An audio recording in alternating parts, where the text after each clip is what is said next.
Πώς φτιάχνω custom παραγγελίες, Part 3.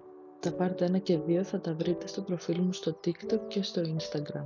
Εδώ βλέπουμε πώς κεντάω ένα custom τελαράκι για ένα παιδικό δωμάτιο για τη μικρή Βαλέρια. Ξεκινάω κεντώντας το όνομά της με πισοβελονιά. Θα βρείτε tutorial για πισοβελονιά στο κανάλι μου στο YouTube. Και σαν επόμενο βήμα ήρθε η ώρα να κεντήσουμε το ουράνιο τόξο που έχει από κάτω ή όποιο άλλο διακοσμητικό στοιχείο είχαμε επιλέξει να βάλουμε. Το κέντημα είναι έτοιμο και τώρα ήρθε η ώρα για να κλείσω το τελάρο και να μπορέσει να γίνει ένα ωραίο κάδρο.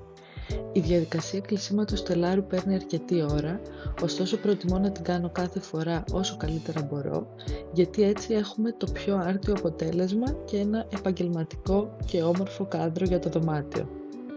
Η συνέχεια στο επόμενο βίντεο.